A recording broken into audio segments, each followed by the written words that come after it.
सारी चिंताएं दूर कर देगी भगवान श्री कृष्ण की ये कहानी। दोस्तों, इस कहानी की शुरुआत होती है एक बिजनेसमैन से, जो अपने बिजनेस को लेकर काफी चिंता किया करता था कि क्या होगा आगे आने वाले कल में और कैसे काम आगे बढ़ेगा और उनके इस व्यवसाय को उनका बच्चा संभाल पाएगा या नहीं। दोस्तों, उस बिजनेसमैन का एक लड़का भी था जो उनसे काफी बार कहता रहता था कि पापा, आप मुझे हमारे इस बिजनेस को संभालने का एक मौका दीजिए, क्योंकि अब मुझे भी बिजनेस करना आ गया है। लेकिन वो व्यक्ति कभी भी अपने बेटे को मौका नहीं देता। दोस्तों, एक दिन इस बिजनेसमैन को दिल का दौरा पड़ जाता है और इसके चलते उनको हॉस्पिटल में भर्ती किया जाता है। जैसे ही ये खबर उनके बेटे को पता चलती है, उनका बेटा दौड़कर के हॉस्पिटल में पहुंचता है। बेटा हॉस्पिटल में पहुंचने के बाद उसने ये देखा कि उसके पापा अब एडमिट है और डॉक्टर्स ने उससे ये कहा कि आपके पापा अब पहले से थोड़ा ठीक है और धीरे धीरे करके वे अब रिकवर हो जाएंगे। फिर उस लड़के ने अपने एक दोस्त को कॉल करके वहाँ पर बुला लिया। फिर उसका दोस्त वहाँ पर आता है और उससे पूछता है कि क्या हुआ भाई। फिर उस बिजनेसमैन के लड़के ने अपने दोस्त से कहा कि मेरे पापा को दिल का दौरा आया है और उन्हें अस्पताल में एडमिट किया हुआ है। इसके बाद उस बिजनेसमैन का लड़का अपने दोस्त से कहता है कि चल ना, जरा बाहर चल के आ जाते हैं, बहुत देर हो गई है इधर। और फिर वो दोनों अस्पताल से बाहर चले जाते हैं। जब वो दोनों अस्पताल से बाहर निकले, तब उनको एक आइसक्रीम वाला दिखाई देता है।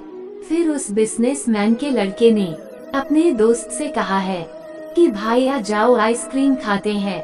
ये बात सुनकर उसका दोस्त थोड़ा चौंकता है और मन ही मन कहता है कि अरे ये क्या पागलपन है, पापा अंदर भर्ती है और ये यहाँ पर आइसक्रीम खाने की सोच रहा है। फिर उन दोनों ने आइसक्रीम खरीद ली और वे दोनों आइसक्रीम खाने लगे। लेकिन उसका जो दोस्त था ना, उससे ये रहा नहीं गया और उसने अपने दोस्त से पूछ लिया कि भाई, मुझे समझ नहीं आ रहा है कि तुम्हारे बिजनेस का आगे क्या होगा और तुम्हारे पापा की तबीयत भी ठीक नहीं है और तू यहाँ आइसक्रीम खा रहा है, मुझे कुछ समझ में ही नहीं आ रहा है। फिर ये जो बिजनेसमैन का लड़का था ना, और उसने जो बात कही उसे आप ध्यान से पढ़िएगा।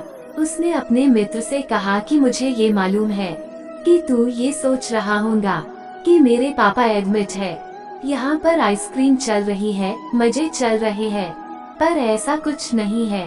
मैं भगवान श्री कृष्ण का बहुत बड़ा भक्त हूँ और उनकी दो बातें हमेशा अपनी जिंदगी में याद रखता हूँ।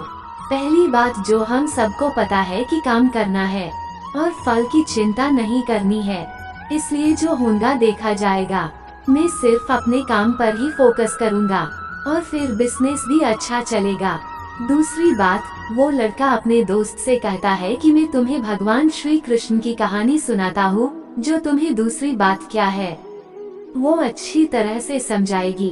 भगवान श्री कृष्ण की जो पत्नी थी, जिनका नाम रुक्मिणी था, उनको जब पहला बेटा हुआ था तो उसका नाम प्रद्युम्न रखा गया था और प्रद्युम्न के जन्म के 10 दिन पश्चात ही प्रद्युम्न का अपहरण हो गया। प्रद्युम्न के अपहरण के कारण रुक्मिणी नाराज और उदास रहने लगी कि क्या हो गया है।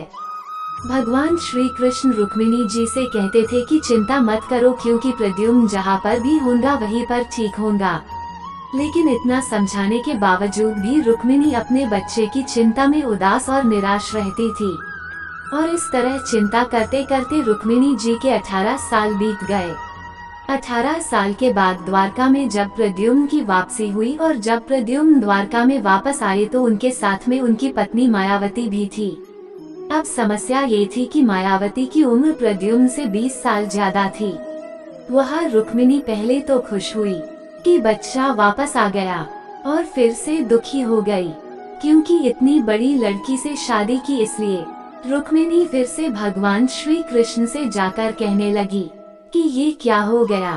फिर भगवान श्री कृष्ण जी ने माँ रुक्मिणी जी से कहा कि जो हो गया है उसको स्वीकार कर लो और आगे बढ़ो और चिंता मत करो। लेकिन माँ रुक्मिणी ये कह रही थी कि बड़ी लड़की से शादी क्यों कर ली और ये ही लड़की मिली थी क्या। और इस बात को स्वीकार नहीं कर पा रही थी। इसके कारण 8 साल तक माँ रुक्मिणी जी दुखी और निराश रही और 8 साल के बाद रुक्मिणी जी ने ये स्वीकार कर लिया कि प्रद्युम्न ने जो यह शादी करी थी वो ठीक है और इसके लिए ज्यादा चिंता करने की जरूरत नहीं है, और उस शादी को उन्होंने स्वीकार कर लिया। दोस्तों, एक तरीके से माँ रुक्मिणी जी ने अपने जिंदगी के 26 साल उदासी में बिता दिए। इस कहानी को खत्म करते हुए वो लड़का अपने दोस्त से बोला कि मैंने अब स्वीकार करना सीख लिया हुआ है, क्योंकि भगवान श्री कृष्ण जी कहते हैं कि जो हो रहा है उसे स्वीकार कर लो, जिंदगी अपने आप सहज हो जाएगी। दोस्तों, ये छोटी सी कहानी जो हमें 2 बड़ी बातें सिखाती है, और यही बातें मैं आपके साथ शेयर करना चाहता था कि हमारी जिंदगी में जो कुछ भी घटता है उसे स्वीकार करना सीख लीजिए और फिर जिंदगी अपने आप सहज हो जाएगी। हमारे नियंत्रण में जितने भी चीजें होंगी उन चीजों पर तो हमें जरूर नियंत्रण रखना चाहिए, लेकिन जो चीजें हमारे नियंत्रण से बाहर है उन चीजों को हमें स्वीकार कर लेना चाहिए। अगर हमने स्वीकार नहीं किया तो हमें भी माँ रुक्मिणी की तरह बहुत सालों तक उदास रह जाएंगे। दोस्तों, आज की ये कहानी आपको कैसी लगी और आपको इस कहानी से क्या क्या सीखने को मिला, ये हमें नीचे कमेंट बॉक्स में कमेंट करके जरूर बताइए।